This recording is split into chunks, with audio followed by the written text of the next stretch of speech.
نکالے ہیں، آپ نے ڈائمنڈ نکالا ہے، آپ نے لوہا نکالا ہے، آپ نے تانبا نکالا ہے، آپ نے سلور نکالا ہے، آپ نے دنیا کی معدنیات زمینیں کھود کے نکالی ہیں، اتنے وسائل ہیں دنیا کے پاس، مگر ایک ہوا کم ہو گئی تو لاکھوں لوگ مرنے لگے، حکومتیں فیل ہو گئی، اسپتال بھر گئے، آکسیجن کا سلنڈر ملنے کو تیار نہیں ہے، انسان کی سانس رک رک کے آ رہی ہے، دم گھٹنے لگا ہے، کلیجہ کٹنے لگا ہے، دل اچھل کے حلق میں آنے لگا ہے، انسان کے جسم میں لرزش آئی ہے، لرزش بپا ہے، انسان کہاں سے ایک سانس لے لے کہ انسان کے جسم میں رکی ہوئی گھٹن دور ہو جائے اور پھر ہوا کا تازہ اور ٹھنڈا جھونکا اس کے مشام جاں کو معطر کر سکے۔ عالم یہ تھا، ہزاروں وسائل کے باوجود بھی آکسیجن ہوئے میسر نہیں تھی، مگر میرا رب کتنا عظیم ہے،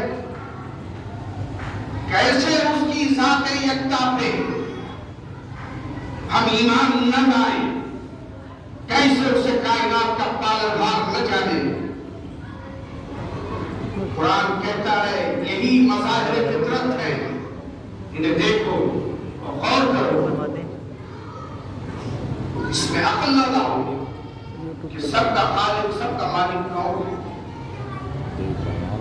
حکومتیں فیل ہیں، سپردارہ فیل ہیں، پیٹرول ڈالر کی دولت رکھنے کے بعد خلیج فیل ہو گیا، دنیا کا ملک بننے کا شوق رکھنے والا ہندوستان فیل ہو گیا، مگر میرا رب کتنا مہربان ہے، اس کی قدرت کاملہ میں جانا کہ انسان بغیر آکسیجن کے نہیں زندہ رہ سکتا،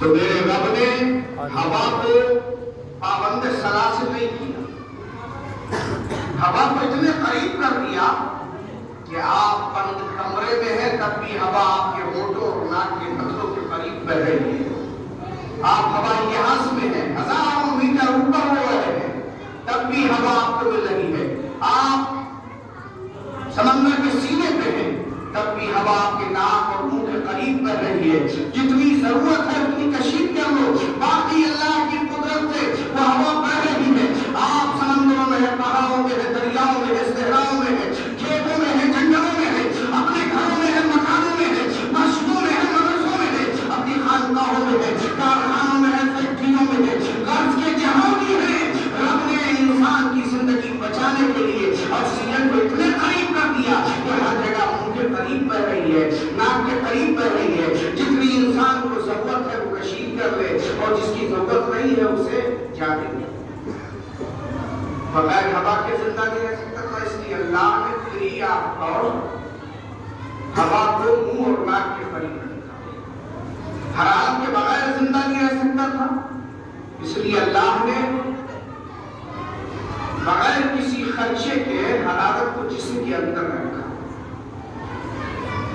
اب رہی پیاس، رمضان آ رہا، اب تو سینکڑوں قسم کے مشروبات ہمیں میسر ہیں، افطار کے وقت ہمارا دسترخوان دیکھ کے کوئی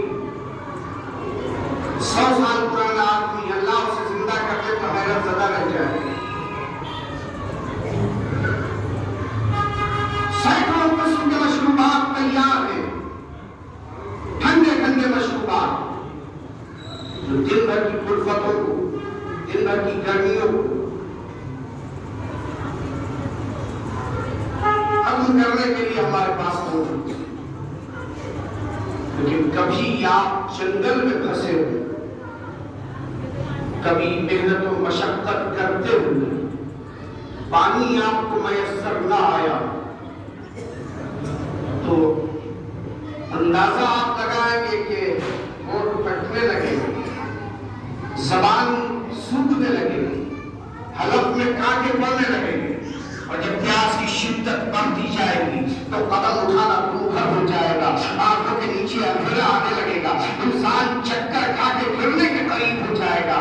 اس لیے اللہ نے جان لیا اور اللہ تعالیٰ نے اپنی قدرت کاملہ سے انسان کے لیے قانون رکھا کہ پانی کے بغیر انسان چند گھنٹے یا چند دن زندہ رہ سکتا ہے، اس لیے اللہ نے پانی کو تھوڑا دور رکھ دیا، تالابوں میں پانی رکھ دیا، دیا، نہروں میں پانی رکھ دیا، چشموں میں پانی رکھ دیا، مزاروں میں ابلتے ہوئے فواروں میں پانی رکھ دیا، سمندروں میں پانی رکھ دیا کہ انسان بغیر پانی کے ایک دو دن زندہ رہ سکتا ہے۔ اس لیے یہاں پر محنت لازم ہے۔ اگر پانی پینا ہے تو آپ شاپ تلاش کرنا ہوگا، پانی پینا ہے تو تالاب تلاش کرنا ہوگا، پانی پینا ہے تو نہر تلاش کرنی ہوگی، پانی پینا ہے تو بارش کے پانی کے پرناموں کو تلاش کرنا ہوگا، پانی پینا ہے تو ندیوں کو تلاش کرنا ہوگا۔ اس لیے کہ بغیر پانی کے انسان ایک دو دن زندہ رہ سکتا ہے۔ اس لیے رب نے پانی تھوڑا دور رکھا۔ لیکن اب غذا کے بغیر جب بھوک لگتی ہے آدمی کو تو عالم کیا ہوتا ہے؟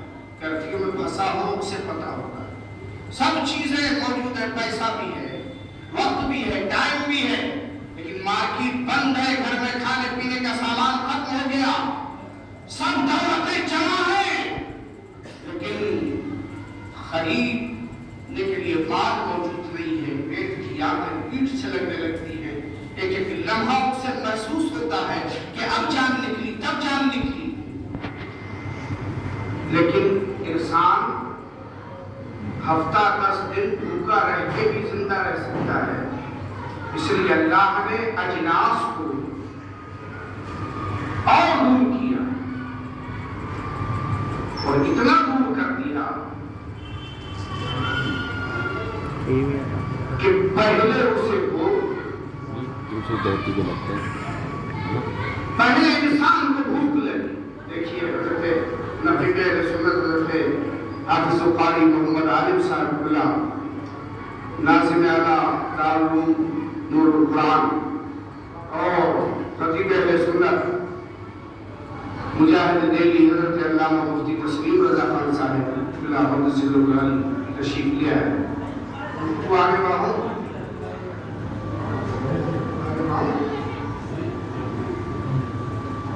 جنسوں کو دور کر دیا کہ بغیر کھانے پینے کے انسان ہفتہ 10 دن 15 دن زندہ رہ سکتا ہے، موت نہیں آئی۔ اب بھوک لگی کرے کیا؟ تو پہلے انسان نے بارگاہ الہی میں عرض کیا، مولا بھوکا ہوں، جنت سے زمین پہ اتار دیا گیا، کھاؤں گا۔ تو حکم ہوا صبر۔ کیسے صبر کروں؟ ایک مانگ رہا ہے، کہا تم جنت تھی جہاں آرام سے کھاتے تھے، دنیا میں آئے وہ مشقت کرنی ہوگی تب کھانا ملے۔ اب کیا؟ کہا یہ بیج ہے، اسے زمین میں نرم کر کے ڈال دیں۔ بیج زمین میں ڈال دیا گیا، کہا اب کھا لوں؟ کہا نہیں، اسے سڑنے ڈلے، اس میں رکوبت پیدا ہونے۔ ایک وقت آیا کہ اس میں سے کوبل اسے سورج کی حرارت میں گرمی پہنچائی، چاند کی شبنمی کرنوں نے اس کوبل کا منہ دھلایا، نسیم سحری نے اسے لولیاں دی اور وہ کوبل تنا اور درخت بن گئی۔ کہا اب کھا لوں؟ کہا نہیں، انتظار کرو۔ اس پہ بال آئی، کہا اب کھاؤں؟ کا انتظار کرو۔ بال کو پھر سورج کی گرمی نے تپایا، نسیم سموم نے، باد سموم نے، باد ہار نے، گرم ہوا نے اسے پکایا، ہواؤں نے لولیاں دی اور اس کے بعد کہا اب کھا لوں؟ کہا نہیں، بال ہٹا دو، اس سے دانا نکالو۔ کہا اب کھاؤں؟ کہا نہیں۔ کہا پھر کیا کروں؟ کہا اب اسے پتھر پہ رکھ کے کچل دو۔ کہا اب کھاؤں؟ کہا نہیں۔ پانی ڈالو، اسے ٹھنڈا کرو۔ کہا اب کھاؤں؟ کہا نہیں۔ کہا آگ جلاؤ، اس پہ پتھر رکھو، جب پتھر گرم ہو جائے تو اسے پتھر کے ذریعے پھیلا کے اس پہ ڈال دو اور اس کے بعد آگ جب اسے پکا دے تب تم اپنے دسترخوان پہ اسے رکھو اور میرا نام لے کے اسے کھانا شروع کر دو۔ اللہ اکبر۔ انسان کو بھوک لگتی ہے تو بیج زمین میں ڈالتا ہے، بیج سوتا ہے، گلتا ہے، رطوبت پیدا ہوتی ہے، اسے کوبل بھوکتی ہے، اسے اللہ اکبر سورج گرمی پہنچاتا ہے، چاند کی شمع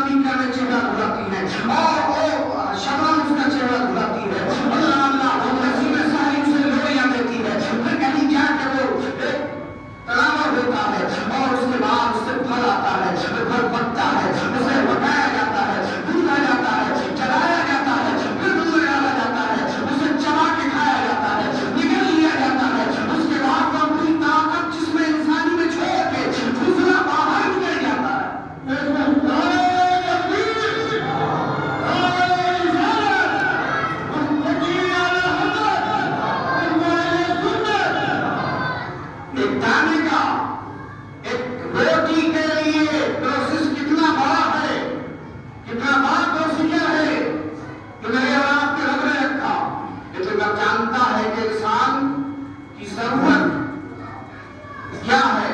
حرارت ضرورت تھی پہلے تھی، ہوا ضرورت تھی پہلے تھی، پانی ضرورت تھا پہلے بھیجا، غذا ضرورت تھی پہلے بھیجی، اس کے بعد انسان کو بھیجا، اس کے بعد انسان کو بھیجا، اور جب انسان آیا تو اس کی ہدایت کے لیے اپنے اکرام کو بھیجا تاکہ یہ گمراہ نہ ہو جائے، راہ ہدایت سے فرار نہ ہو جائے۔ اور انسانوں میں یہ قانون بنایا گیا انہوں نے کہ ہر بچے کو پڑھایا جائے، اس پہ اتفاق ہے پوری دنیا کا، ہر چیز میں اختلاف ہے، لیکن پڑھنا ہے اس پہ اتفاق ہے۔ کیا پڑھنا ہے؟ بایولوجی پڑھو گے، زولوجی پڑھو گے، اسٹرانومی پڑھو گے، میتھ پڑھو گے، بایولوجی پڑھو گے، سائنس پڑھو گے، ادب پڑھو گے، تم طب پڑھو گے، فزکس پڑھو گے، تم نحو پڑھو گے، سب پڑھو گے، تم علم معنی بیان پڑھو گے، تم علم فصاحت پڑھو گے، علم بلاغت پڑھو گے، کیا پڑھو گے اس میں اختلاف ہے، مگر پوری دنیا متفق ہے کہ ہاں پڑھنا چاہیے۔ تو یونانیوں نے 1950 کے بعد یہ قانون بنایا، لیکن سب سے پہلے پڑھنے کا حکم کس نے دیا؟ واؤ مکہ چلتے ہیں، خاندان بنو ہاشم میں پہنچتے ہیں، ایک بچہ آنے والا ہے جس کے باپ کا انتقال ہو گیا، بیوہ عورت کے شکم سے ایک بچے نے جنم لیا، جس بچے کو دور یتیم کہا گیا، جس بچے کو خاتم النبیین کہا گیا، جس بچے کو رحمت للعالمین کہا گیا، جس بچے کو طٰہٰ یاسین کہا گیا، جس بچے کو فخر آدم بنی آدم کہا گیا، جس بچے کو دعائے ابراہیم کہا گیا، جس بچے کو بشارت عیسیٰ کہا گیا، جس بچے کو شافع روز جزا کہا گیا، جس بچے کو کائنات کا محبوب کہا گیا، جس بچے کو اللہ کا حبیب کہا گیا۔ اللہ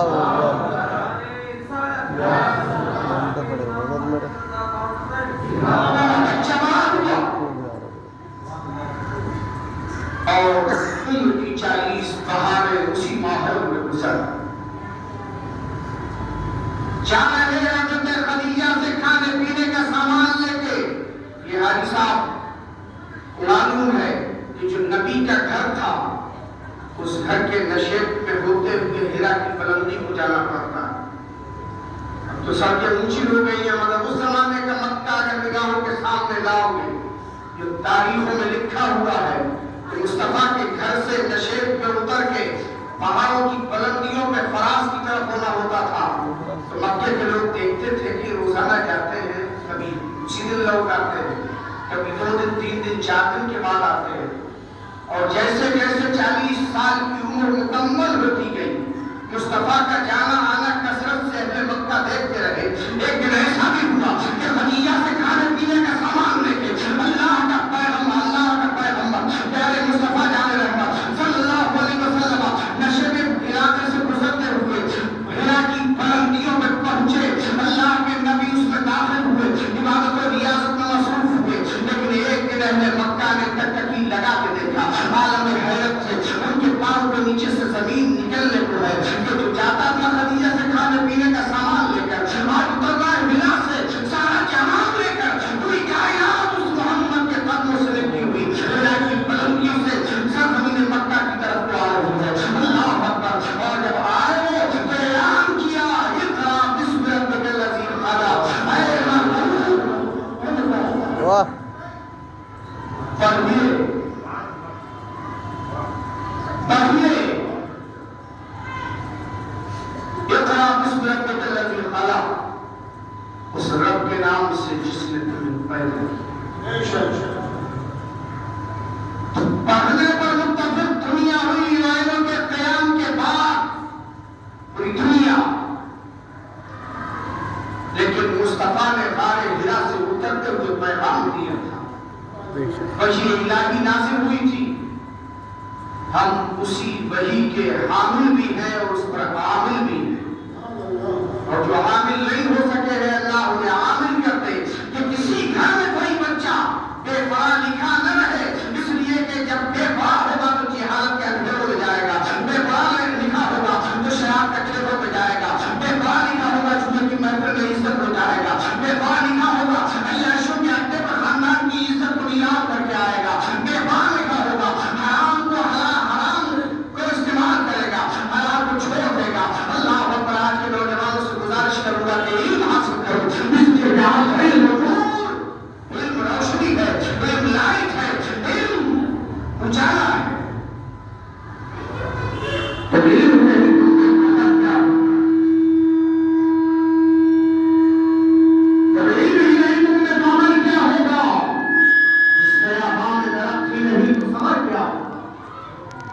علم حاصل کرو۔ میرے اعلیٰ حضرت سے کسی نے پوچھا تھا، اللہ قربان جاؤ والا کہاں پوچھا؟ جہاں الدولۃ المکیہ بالمادۃ الخیریہ لکھ رہے ہیں اپنے 8 گھنٹہ، یہاں القفل الفقیہ الفاہم فی احکام قرطاس الدراہم لکھ رہے ہیں حالت بخار میں، جہاں کے علماء کہہ رہے ہیں کہ یہ ہمارے شہر کا ہمارے